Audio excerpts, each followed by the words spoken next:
Hello, foodies, and welcome back to futinreview, your weekly dose of football ultimate team news, talk, and opinions. This is episode 677, and today we are diving headfirst into the Premier League team of the season, the crown jewel of TOTS, packed with stars, shocks, and snubs. But just as we were all grinding objectives and chasing that dream squad, EA dropped a completely unexpected patch out of nowhere. What's changed? Why now? And what does it mean for how we play? Joining me today are two foot legends. First up, the walking database himself.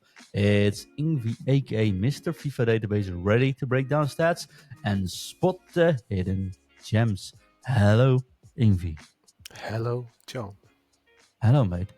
Attempt Hello. 5 for everyone that was wondering how much we give this on a Friday night. Yeah, it's been a technical, not good night for me. Sorry. You've been partying so hard with that Liverpool win. Congrats, by the way.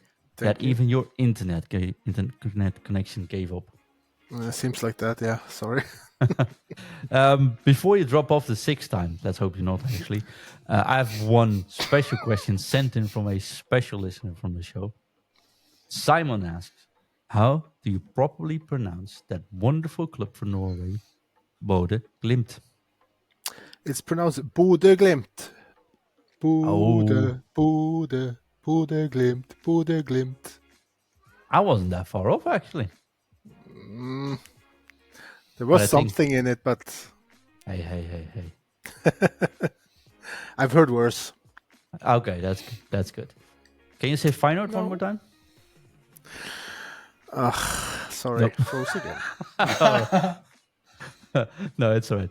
Okay, let's see how we do for the rest of the show. Making him a steady appearance on a Friday night, the pacey playmaker of the pod, it's James, better known as Tolando77, bringing the heat and double takes. Welcome back, James. How are you? Very well, thanks. Good evening, listeners. It's good to be on 4 times in a row. Same as Celtic, John. We've got the 4th title in the bag now in a row. So happy days. Hopefully it's a treble. But good to be here, as always. Congratulations to you as well. But I have heard a rumor that if you're a Celtic fan, you can't wear blue. You are wearing blue. I thought you wouldn't notice. It's team of the season, John. You know, that's why I'm doing it. You know? Yeah, exactly.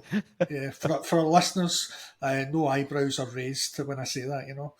So it's for team of the season, and it's been very, very warm here in Scotland. So I got the no pun intended, coolest t-shirt available.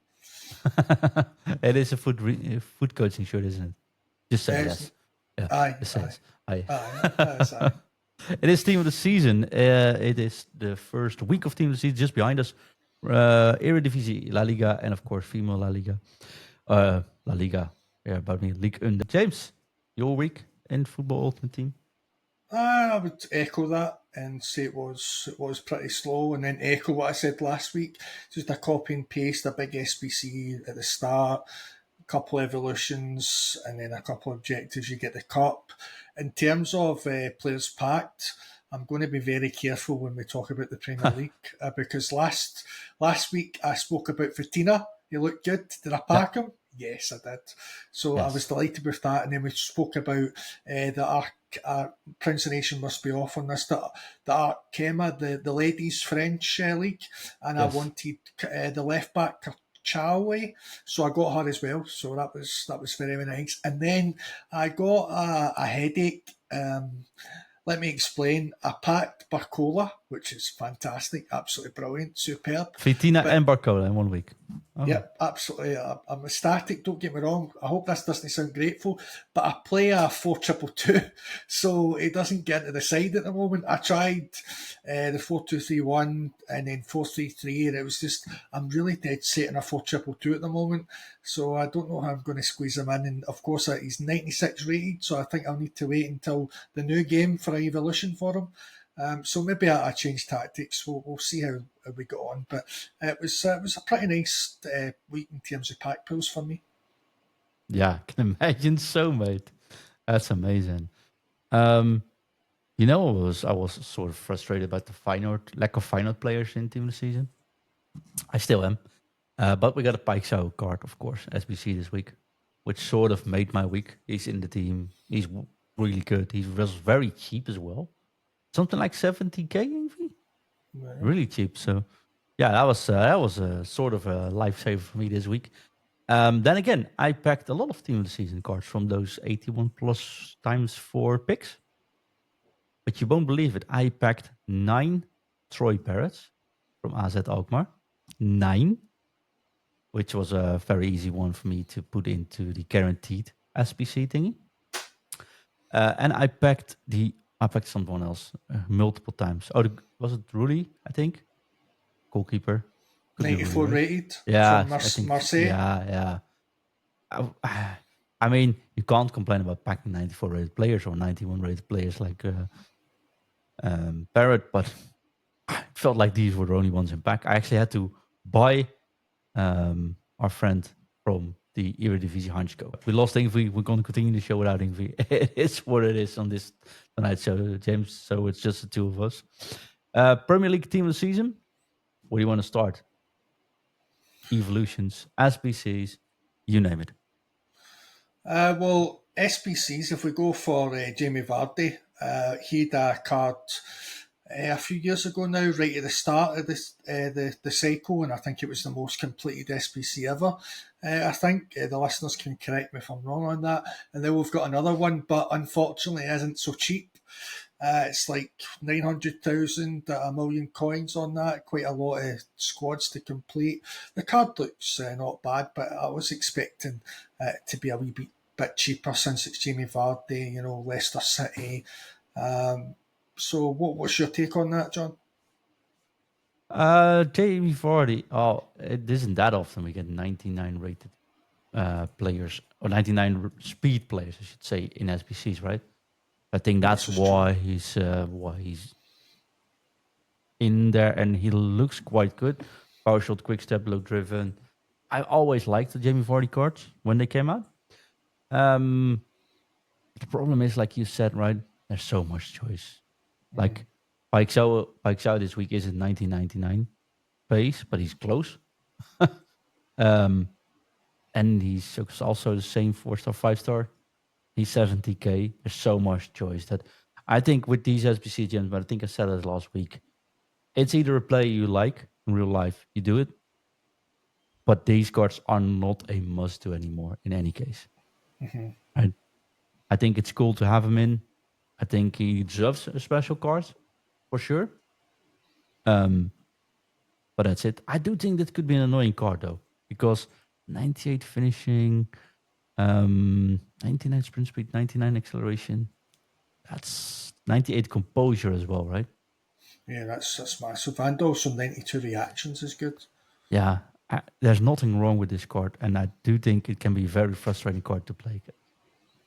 And of course, he's got the low driven shot, the plus, which you were talking about last week, how broken that is, John. So, yeah. Yeah. Actually, I don't think I'm sort of glad he's around 900k. In a way, I think we'll see him in every team if he wasn't. Yeah, that's true. That is very true. Yeah, I think it's definitely could do SBC. Like, if you're looking for that one striker, you could be it. You know what the problem is sort of with strikers? Or not the problem, what my issue. I use Robin van Persie, the SBC one. Is it 90 rated, 89 rated? I don't even know. It's not that huge. Is that the Future Stars? Was it the Future Stars? Yeah, the SBC version? one. The SBC one. Uh-huh. I'll check out which one it is. It's 90 rated Future Star SBC, yes. Which was 400k by the time it arrived. And I think I'm about the only one that ever did that SBC. Because, hey, I'm a fan. He's still my team. He still doesn't miss. And if you look at stats, a card like Jamie Vardy is like miles better. But I've not felt the need to upgrade my striker even yet. And I think half of, stats are important, but half of it this year is also confidence, if you go. Bless you, John. Thank you. I was just pressing the mute button in time, so I think nobody actually noticed it. Disadvantage of recording in May, I guess, when you have hay fever. But I think it is just, you can pick any striker you want these days. If you like him, you can stick with him because confidence in front of goal is maybe 70% of what you need to get that goal in. I've seen a lot of people sending in coaching sessions over the last couple of weeks, of course. Check out footcoaching.com. But most of it are like, I can't score a goal, or this goalkeeper's broken, or he doesn't finish according to his stats. But it's also confidence. When I see people in front of goal, I see a lot of hesitation. Which shot do they take? All shots are variable, right? Power shots, low driven shots, finesse shots. I even think some lobs are really good still so far. Or they doubt, or they want to make a skill move, or they don't expect the goalie to come out. And it's all sort of, if you miss one, you probably miss a second, and it all goes downhill from there, no matter what the stats on these players are. And I've faced a whole lot of Ronaldos this week when I was playing as well. And I see people missing sitters with that. And it's just purely either confidence or overconfident that the player will do the work for you. So I think that's it. And if you look at a striker, as long as you're comfortable with a striker, you're fine. Any team of the season striker that came out last week, good. Even Troy Parrott actually looks really good on paper. Jamie Vardy could be that really annoying fast player. And if that's a player of your liking, I think 900k is still very good value for an SBC. But he's not a must-do because there's so much around. And since Ingve is not here anymore, I can just switch left and right between the teams and stuff. But we compared him to Saka. Saka's, of course, in team of the season today. 93 rated right winger. He's about 100,000 coins currently. And he's not that far off. And he's tradable. And of course, stat-wise, he looks a little bit less. But not that much less, right? So, yeah. Can you get what I'm saying here? Like, No, I get it. If I could relate to you, I've got a Henrik Larsson Evo. So it's not an SBC, but I've got a Henrik Larsson Evo, 94 rated. I see no need to get him replaced with Vardy, to be honest with you. And then I've got a array of talent, to be honest, like Thierry Henry I done, Eusebio I done. I've got a Kenny Dalglish foot birthday. So even though maybe the cards were out, maybe in terms of the icons that I just mentioned, like at the start, was maybe a week or two, Thierry Henry and Eusebio, foot birthday, Kenny Dalglish. I was still sufficient.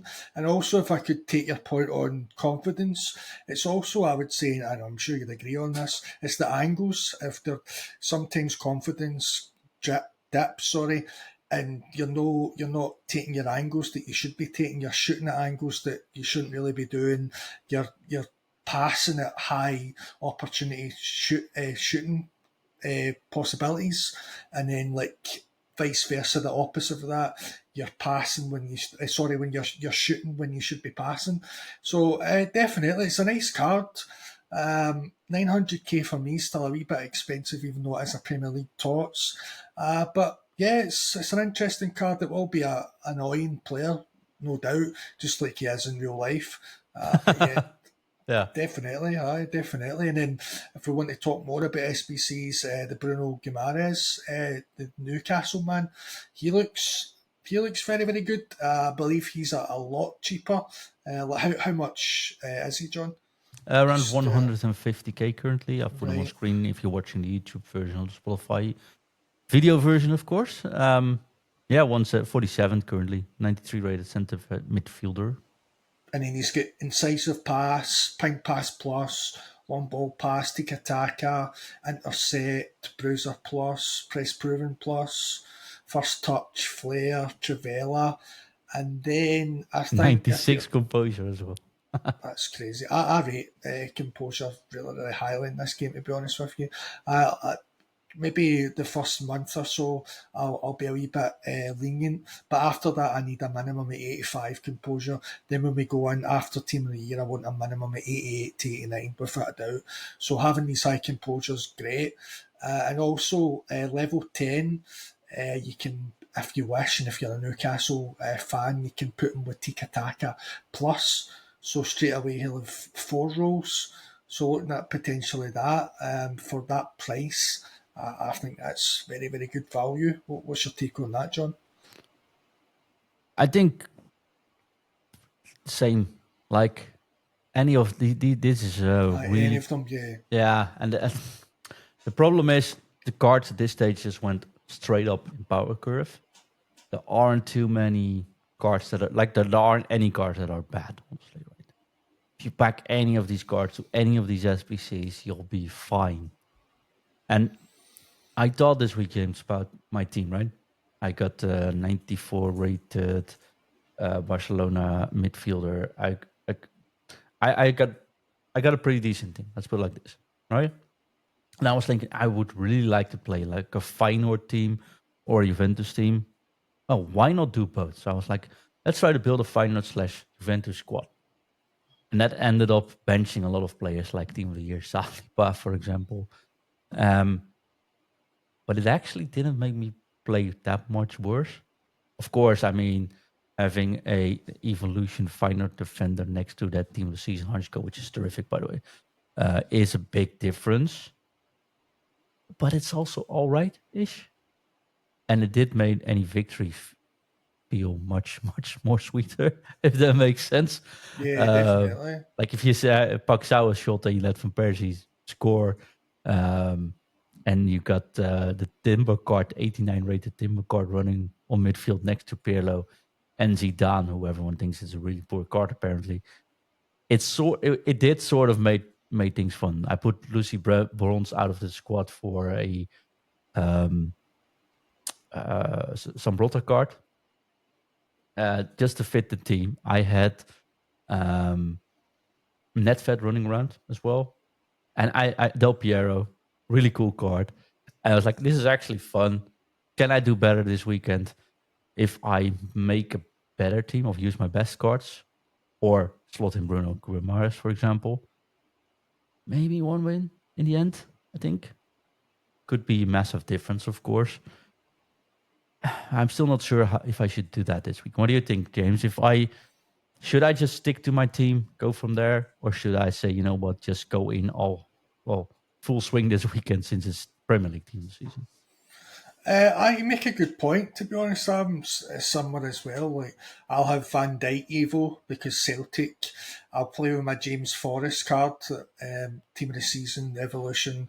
I'll play with, like I've mentioned, Tenrit Larsson. I actually done the Turam SBC because I run, for the listeners, I run a Celtic Evo team and a first owner Barca team, and then I've got my main team. But my main team now really consists of Barcelona and Celtic players. Really, even though I've done Turam and he's a fantastic player, I've got a 92 rated Alistair Johnson as my right back right now, and he does the job for me, and he's terrific.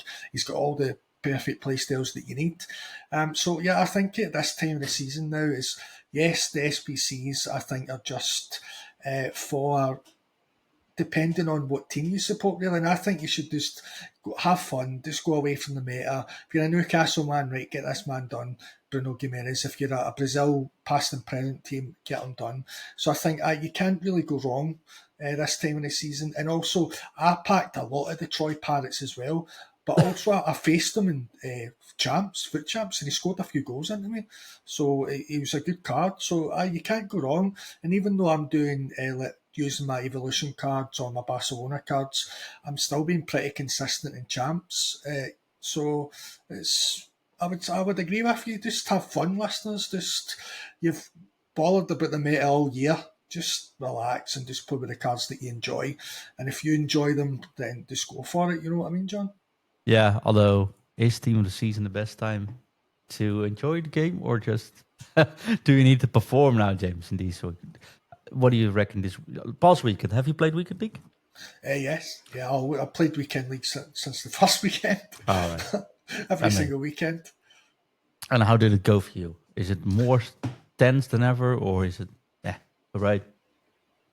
Well, for me, I don't really care what time of the year it is. For me, it's always because I play with my feet. I always see it as a challenge. If I get 1 win or 9 wins, it's brilliant for me. So I always like to go with that aspect of it, and I don't really care about rewards I get or whatever. But funnily enough, I went 3 weeks there, 9 wins. I went that weekend there at the start of League One. I lost my first 4 games. I was like, wow, what's happening here? And then I won one game that I was 1-4 And then I had 10 games, I brought it back. I won 6 out of my 10 games, which is good, but end of the day, you only get 7 wins. So it was pretty,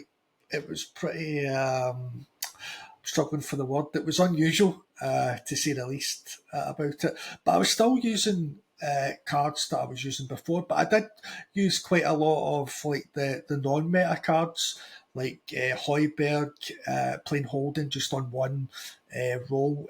One plus, Holden plus he's got. I used Hato. I used a Brazilian defender, not Marquinhos, the other one that begins with A. His name fails me at the moment. So could that be the issue? Maybe not. But I also tried to switch formations this weekend, and that maybe didn't go in my favour. Or also maybe it's just like the sweats are back now for League One. Team of the season, do you know what I mean? And probably this weekend will be no different. But I'm really more focused on just Celtic and Barcelona players this time of the season, John. And you've just said that in a nutshell about Juventus and Feyenoord for yourself. Yeah, although this weekend you know what the thing is? There's so many good players that you can probably use anyone at this stage. But the problem is once you start playing against the Gullits, the Ronaldos. I played a game yesterday against Ronaldo and Ronaldo with Pele there as well. I was like, okay, this feels hard, right? And if they also have a Gullit on midfield, you're like, oh, maybe I'm out-teamed here. But actually, I went into extra time and won it there. And there's plenty. Like I do still think players matter if you're facing a player that's on the same level. Honestly, and the weird thing is, like, if you talk about unusual starts, I hardly play weekly because my weekends are like fully packed usually as well. This weekend I have to play weekend. I always play the Premier League weekend because that's always the best representation about what's going on in the game play style wise, right? So for me, it's a very important weekend to take. Plus, it's always the weekend sort of before we go to Crete. And even if I have not played at all for weeks, because April, May is like our busiest weeks or busiest month, I always want to get some games under my belt before I go there. Else I look like a fool on the tournaments which we ourselves are hosting. So it's sort of my last practice round as well. So I'm playing weekly this weekend. I am, however, very unsure which formation should I play. But I'm not so unsure about which team I will be playing. I am more, and this is also the first time that every player is so good, and the team, the power curve has been increased so much over the past couple of months or weeks, even that packing now a team of the season player is not going to make a massive difference to squads anymore. Well, if you look at team of the year, you pack one of those your players, it could make a massive difference, right? Yeah. Like if you look at the current team, and I'll put it on the screen in a moment, but we have Bruno Fernandes, 120k, 84 rated center attacking midfielder. Looks awesome. 120k, probably 100k at the end of the weekend, right? Mm-hmm. And even cards like Haaland are not even 700,000 coins currently. That's wild. That's wild if you thought about how this game started with Haaland being over 400,000 at the start of the game for his gold card, right? Mm-hmm. So, of course, if you pack even Salah, I'll put it on screen now, but even Salah currently, of course, terrific season, definitely deserves the spot. And 4.4 million is a lot of coins. Don't get me wrong. But is it so much coins for the team of the season, right? For arguably the best card of this team of the season for the Premier League?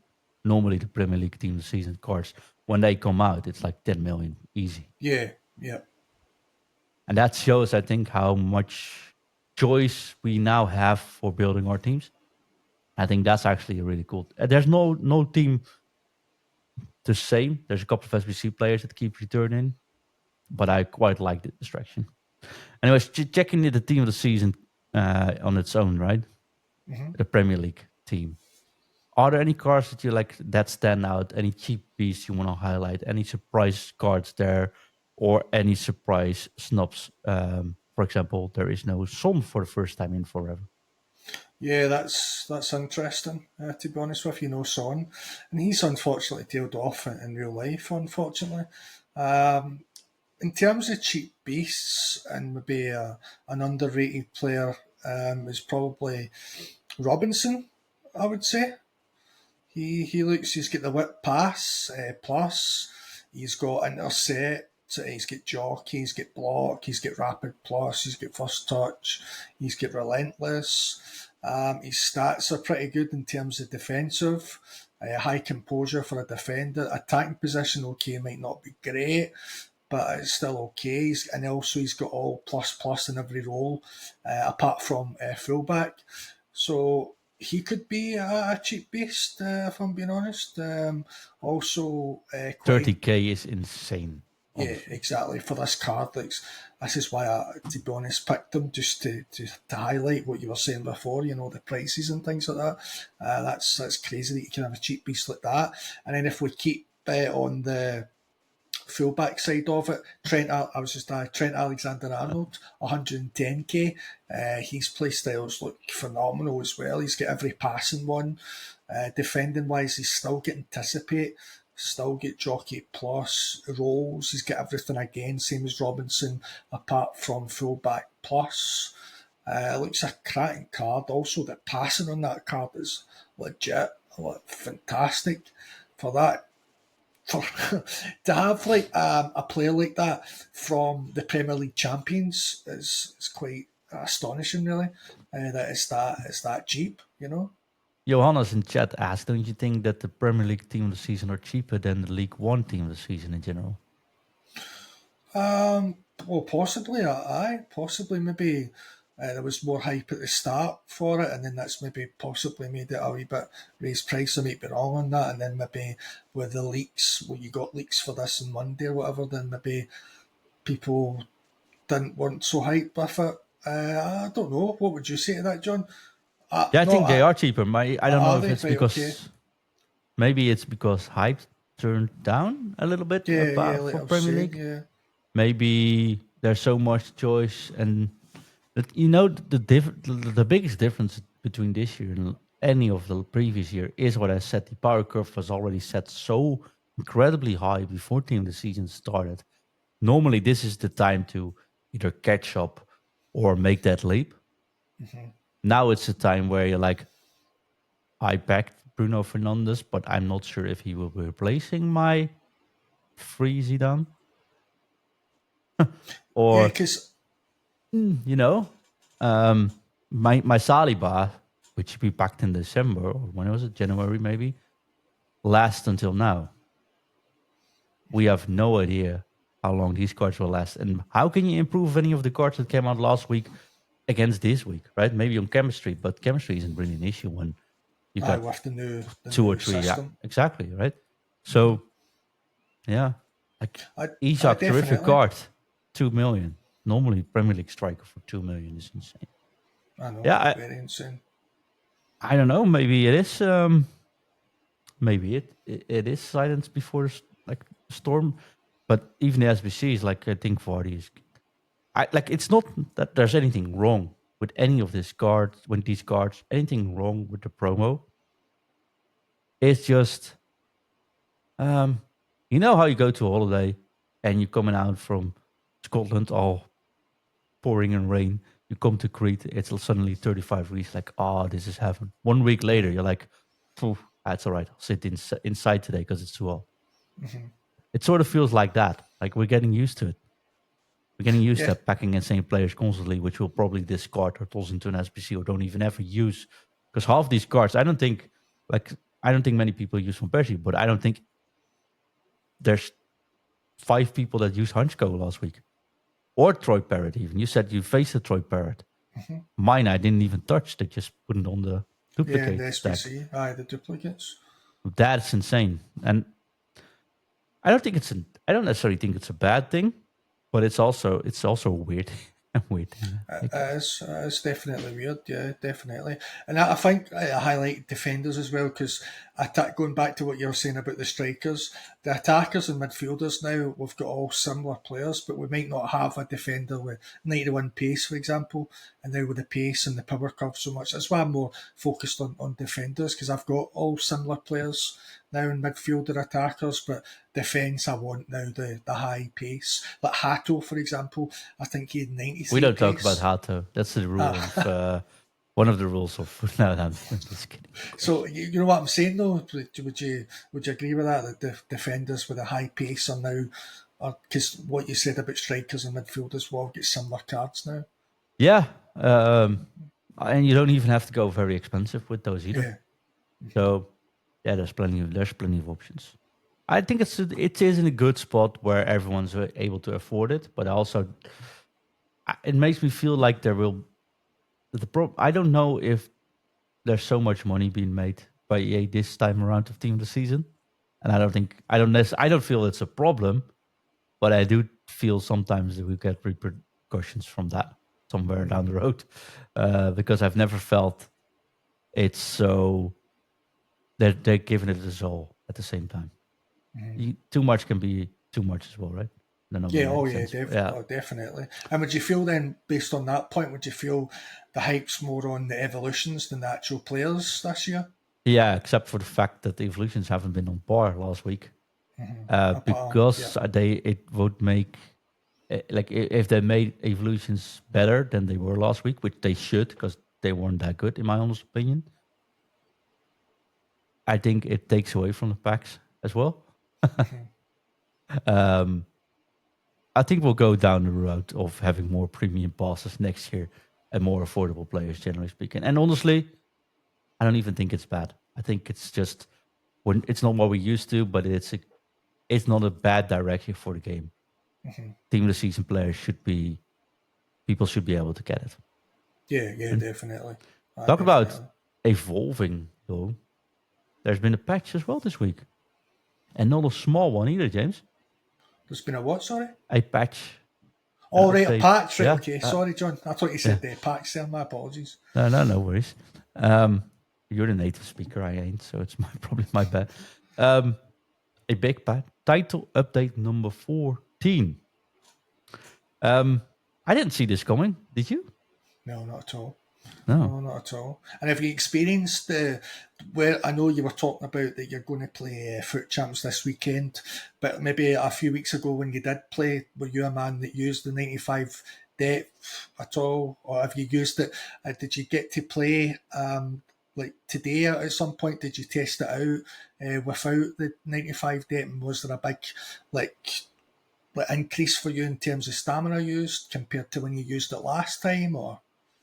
Well, I definitely noticed some difference, but let me go quickly through the notes, I think, to show what the differences are. Yeah, I think the biggest changes are that they significantly decrease the amount of defensive pressure AI teammates can apply at all when using an over-aggressive defensive approach with 90 plus 1. Most people put it 95, but I don't think 91, 2, 3, or 5 matters at all. But this is the way the teammates press. They also increased how long team press can be active, from 20 seconds to 45 seconds. I think that's a big difference. And they significantly increased how quickly stamina is depleted using team press. It can result in up to 2.6 times faster stamina drain during excessive use of team press. When I say team press, I mean the manual activated team press, of course. But higher depth makes for teammates pressing less than before. The stamina goes down faster than before, and there's bigger gaps from when you can actually use it. I have definitely noticed this, James. I've seen many people saying this is a fake patch or this isn't real. But put it on 95, start applying pressure with, for example, a 4-2-1-3, and your players are dead at 65 or something. Of course, you get 5 subs. Of course, it's okay. But I think it's not supposed to be impossible to press. And I think it should be impossible to stop it 5 times and keep going at it. But the AI is definitely pressing less high than before, so there's always space to move into. And for me, I see many people still trying it and horribly failing. And talking about noticing, I went into Champs qualifiers this week, which I normally don't even play because I don't play Champs, right? I was like, you could play my rival games or qualify and make sure I can play this weekend.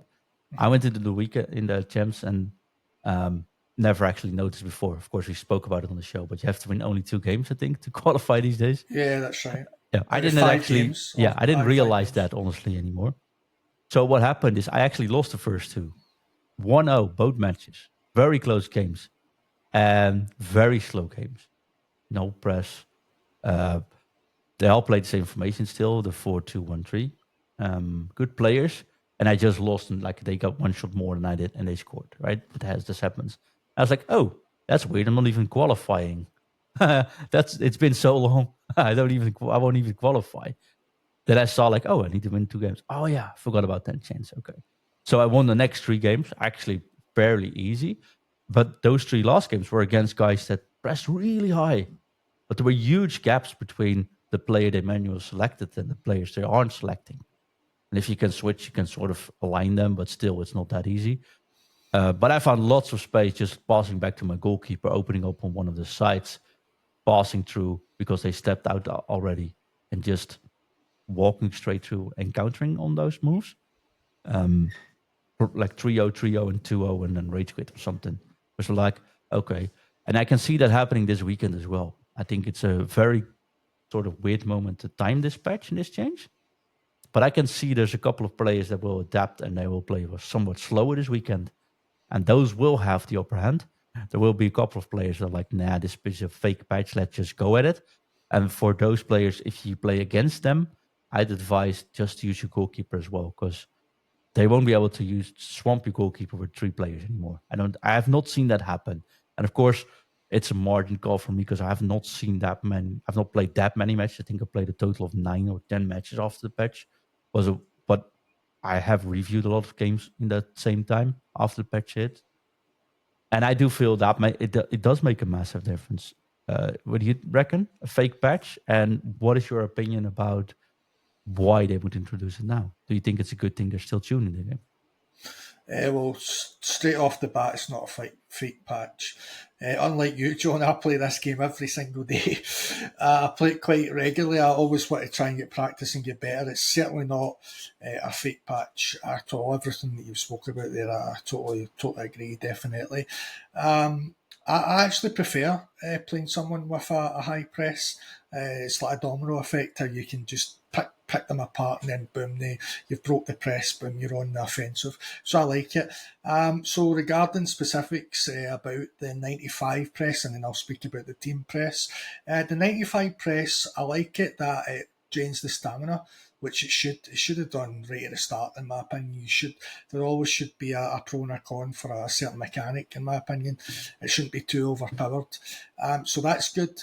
With the press, I'll straight away tell you that I don't use 95. I like 70.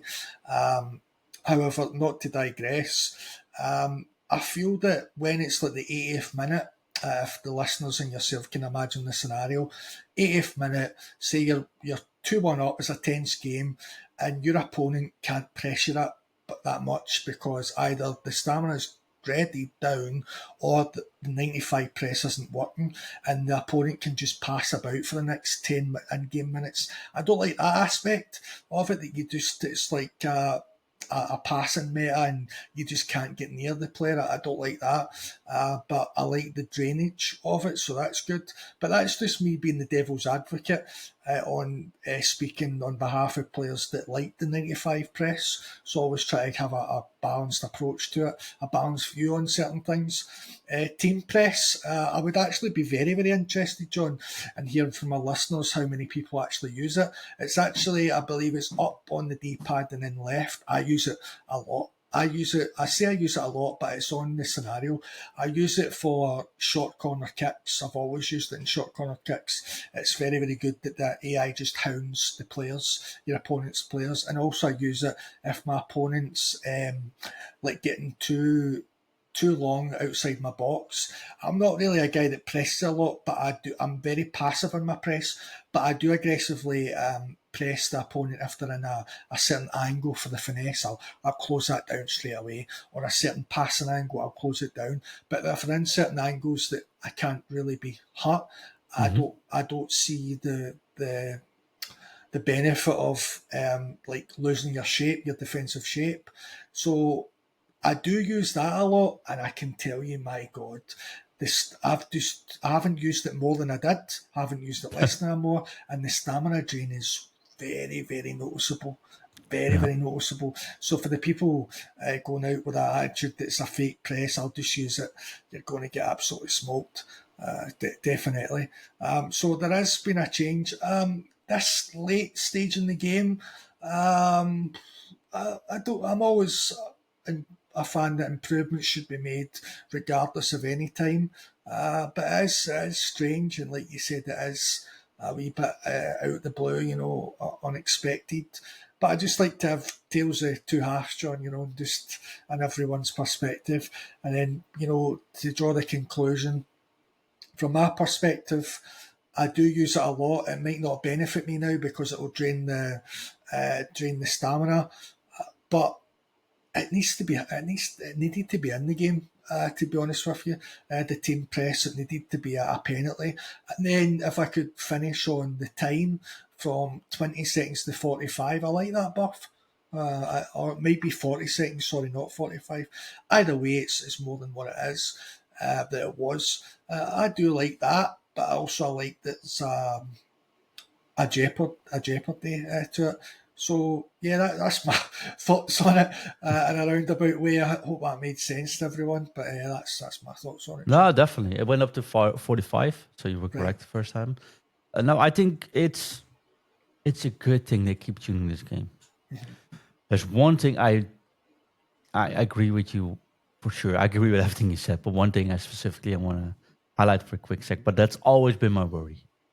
If you nerf it too hard, the way you can apply pressure, you will end up in a situation where people play a 5 at the back, a 4-2-2-2, a 4-2-3-1 wide, and keep the ball from you. Yeah. Especially if you've been pressing all game. I don't necessarily think it's a bad thing that should be viable, but if you don't have any options to actually press with AI, and I do think the team press is sort of tuned the way it should be able to work, but could be a problem. We'll see by the first pro tournament if it's actually a problem, I suppose. Yeah. Good point. But there's nothing so frustrating. It's less frustrating to keep people on swarming your ball to try to get out of pressure than it is to not get the ball at all. That is the most frustrating thing about playing the game, is not being able to play at all. And I've seen that game. I've played that UFC start of the year when it came out a lot. That was a massive issue at the start as well. I came up 1-0. I could have just hold the ball the whole game. There's no way you can get it off me, right?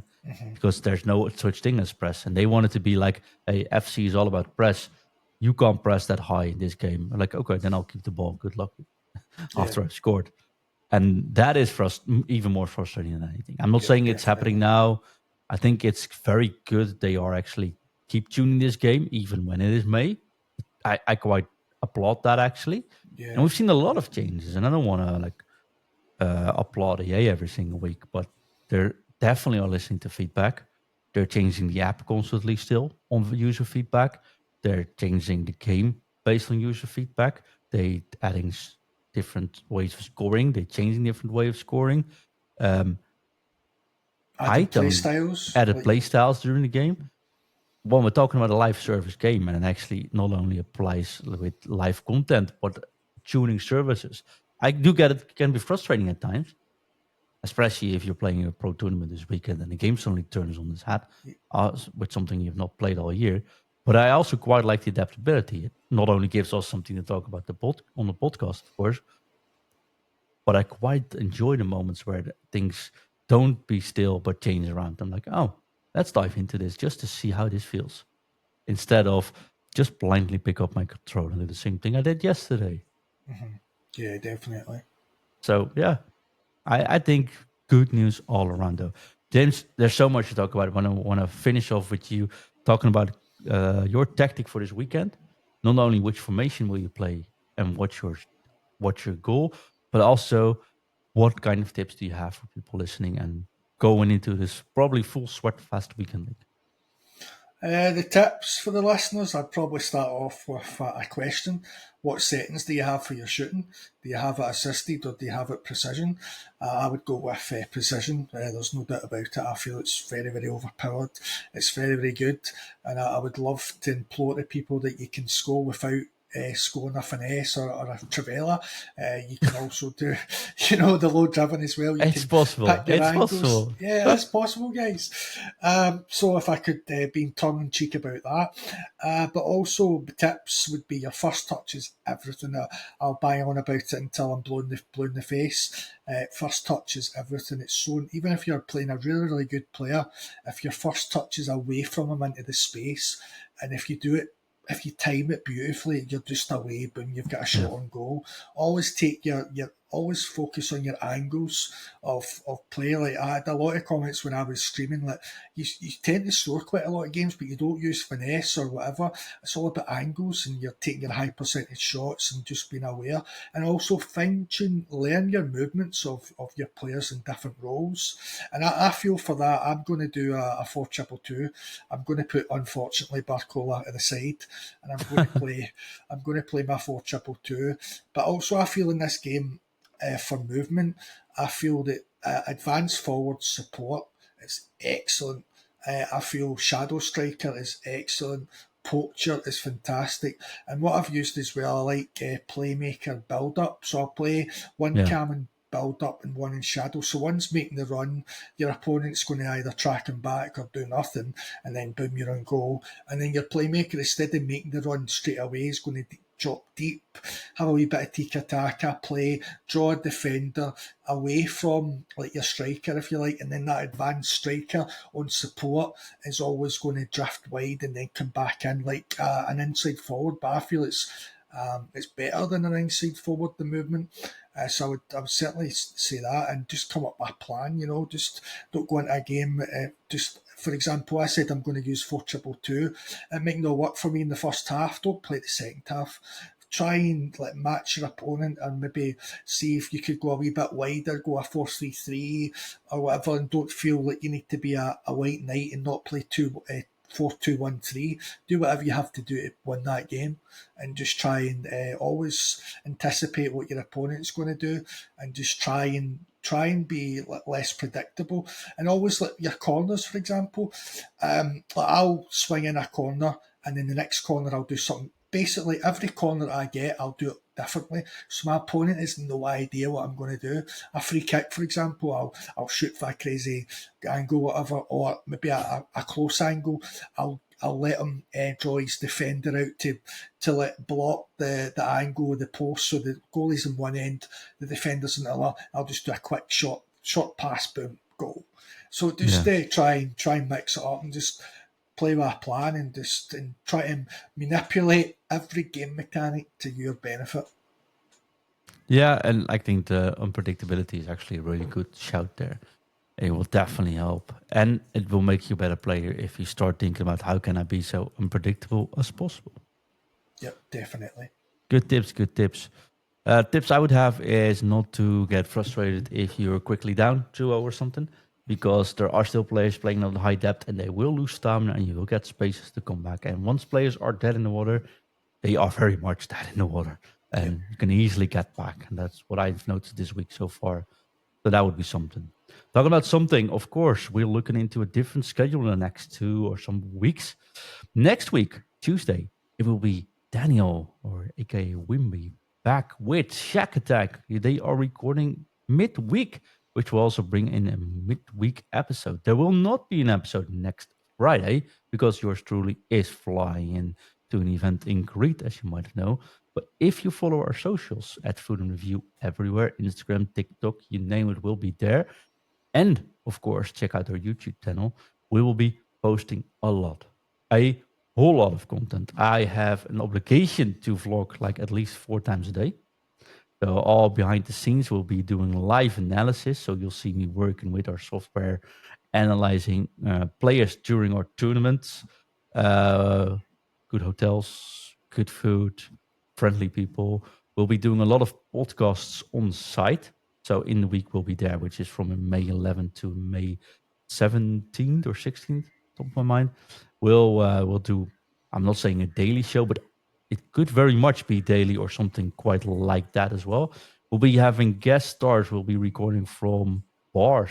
We'll be recording from cocktail bars. Actually, we have a reservation there to go from it. Will we not be recording the karaoke if there will be any? So don't worry about that. But lots of into. And if you're in the Discord, there will be plenty of chats. There will be plenty of behind the scenes footage as well on the Patreon page and there. And of course, the Discord is totally free. And if it looks like something you want to join in future years, then join the Patreon. Go to patreon.com/futinreview. That's FUT in review. And last but not least, I've sent an email to everyone that I shouted out to doing a guest show with. If your name is Neil H, you probably know who you are. Send me an email, please, because your email address bounced off our server. So I wasn't able to reach out to you, and I don't have any information to get in touch with you. Everyone else got a notification, and we'll schedule you as a guest star during the coming weeks as well. You're not a guest star anymore, James, but thank you once again for not only joining the crew, but being here for a 4th time in a row. The Celtic way, as we can say. Real Chris is not here. You will not be back next week, unfortunately. But we'll definitely get you back on once we set foot back into a normal studio. Good luck this weekend to everyone and you, James, for team of the season. Do you have any other closing thoughts for the listeners? The closing thoughts is that sounds great, listeners. So if you've not joined this Discord already, what are you doing? There's no ifs, no buts. And it just sounds great, John. So I wish you all the best and have a great time. And also, listeners, it's been great to be part of this. I hope it makes sense. I hope you like what I'm trying to do and how I see the game. And thanks again, and it'll be a pleasure to be on in the next, probably in the next few weeks or whatever. So, and also enjoy the midweek show as well for the guys on Tuesday, like John said. So just enjoy, listeners. You've got a jam-packed schedule ahead of yourselves. So it sounds good, John. Awesome. I'm very much looking forward to it, but I could definitely need a break before we go there. Talking about break, this is it for tonight. One thing left for us to do, James, and that is to drop it. Drop it. Drop it. U T. F U T. F F F U T. F U T T. T in U.